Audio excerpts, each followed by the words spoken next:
Ta flemme n'est pas un défaut de fabrication. Ce n'est pas parce que tu es paresseux. C'est parce que ton cerveau a été piraté. Pendant que tu stagnes, une guerre civile fait rage dans ton crâne entre ton système limbique, ton cerveau animal qui veut du sucre, et ton cortex préfrontal qui est le siège de ton ambition. Aujourd'hui, je ne vais pas te donner de la motivation. Je te donne l'astuce, le code source pour court-circuiter ta biologie et forcer l'action. Avant de te révéler la suite, pense à t'abonner à la pharmacie et like si tu veux que je fasse plus de vidéos sur ce genre de sujet. Et reste bien jusqu'à la 3e étape pour tester ton niveau de concentration. Première chose à comprendre, c'est la biologie de la résistance, la friction limbique. Chaque fois que tu penses à une tâche difficile, ton amygdale perçoit l'effort comme une menace. Elle libère de la noradrénaline, créant une sensation physique d'inconfort. C'est ce que les neuroscientifiques appellent la friction limbique. La flemme, c'est simplement ton cerveau qui essaie de te maintenir dans un état de fatigue juste pour cacher sa propre flemme. Pour vaincre, tu ne dois pas attendre que la sensation disparaisse. Tu dois apprendre à agir pendant que la friction est à son maximum.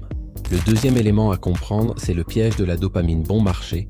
Garde bien ça en tête. Le problème, c'est ton niveau de base de dopamine. Si tu commences ta journée par scroller sur ton téléphone, tu inondes tes récepteurs. Résultat, ton cerveau ajuste son seuil de plaisir. C'est un peu comme si la batterie de ton téléphone qui perd son efficacité. Travailler sur ton projet devient alors biologiquement impossible, car le ratio effort-récompense est cassé. Tu es en état d'hypodopaminergie. Pour retrouver l'envie, tu dois d'abord accepter l'ennui.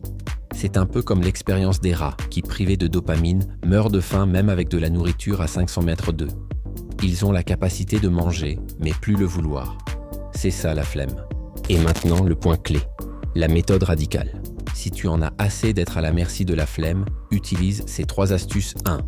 La règle des 5 secondes, neurodéclic. Dès que l'impulsion d'agir arrive, tu as 5 secondes avant que ton système limbique ne reprenne le contrôle. 5, 4, 3, 2, 1, agis. Cela force ton cortex préfrontal à s'allumer. 2. Tu dois t'exposer à une douleur volontairement. Prends une douche froide ou fais une tâche dès ton réveil pour provoquer un pic de dopamine stable et durable, contrairement au pic éphémère des réseaux sociaux. Et la 3e, c'est comprendre l'architecture de l'environnement. Ton cerveau est un organe de prédiction.